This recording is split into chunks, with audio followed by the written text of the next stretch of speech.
Mga pare ko, eto baka sakaling makatulong dahil dumaan po tayo dito at napag-isipan na po natin ito mabuti. Baka may magtatanong po sa inyo kung ano po mas maganda kunin.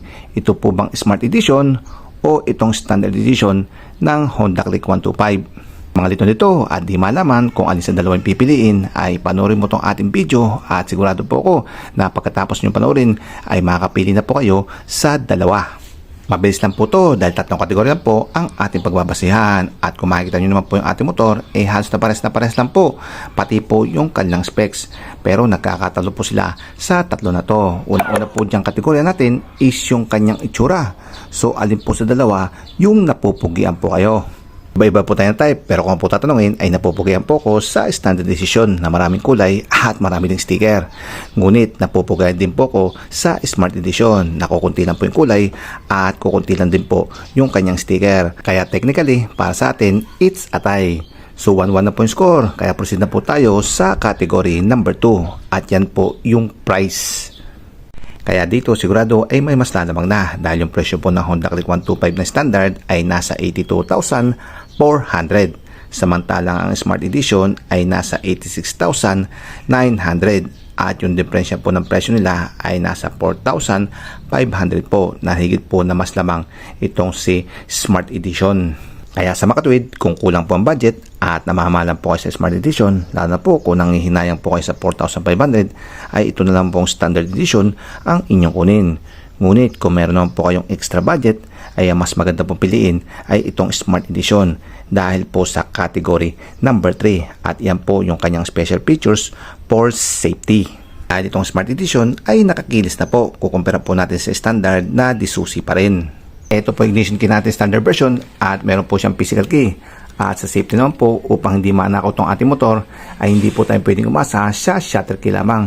Na ito po ay pambata lamang upang hindi po masaksakan ng tigting itong ating susian. Sa mga tirador po talaga ng motor, ay kayang-kaya po yan dahil magnetize lang po yan.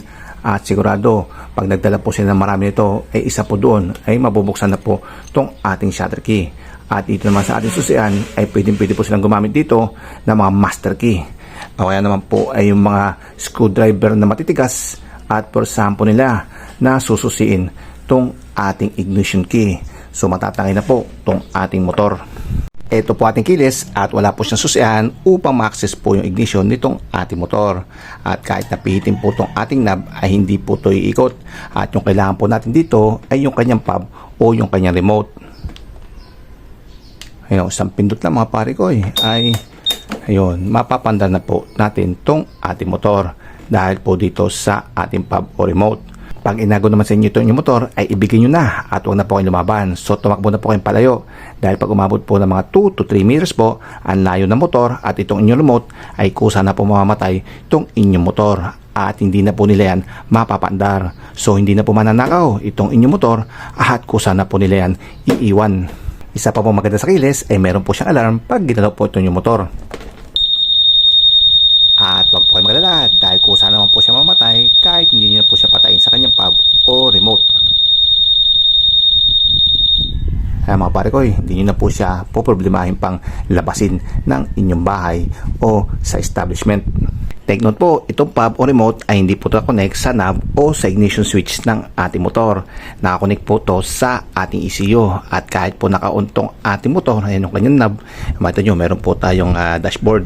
So hindi pa rin po natin mapapandar itong ating motor at kailangan pa rin po yan ng permiso nitong ating remote. Ayan, mapapandar na po natin yan. Mga pare ko. O teka, hindi naman po natin sinabi na di porket keyless ay hindi na po ito pwede nakawin. So pwede po rin po siyang manakaw. At yung nanakaw po dito ay yung mga high-tech na magnanakaw. Dahil posible po nila kopyahin yung RFID o Radio Frequency Identification ng ating mga remote. So ma-access na po nila yung ECU and then mapapandar na po nila yung ating motor. Ngunit madalang na madalang po yon yung mga high-tech na magnanakaw at yung marami po ay yung mga low-tech na magnanakaw na siya pong tinitira ay yung mga disusing motorsiklo. Pero kung ito po ay sasakay sa van, itutulak o babatakin, marami po talagang paraan yung magnanakaw upang nakawin po itong ating motor. At ang kilis naman po, dagdag lang po yon para po medyo pahirapan naman natin yung magnanakaw. O ayan, sa mga naghahanap na kasagutan kung ano po yung magandang kunin, ito po bang Smart Edition o itong Standard Edition ng Honda Click 125. Kung ako po ulit na tatanungin, ang kukunin ko po, lalo na po kung may extra budget po ko, ay yung medyo pahirapan ko na po yung magnanakaw. At yung kukunin ko po ay yung Smart Edition. So mga pare ko, hanggang dito na po yung ating video at hopefully po nakatulong po tayo at maraming salamat po sa panonood. Para sa inyo mga pare ko, paalam.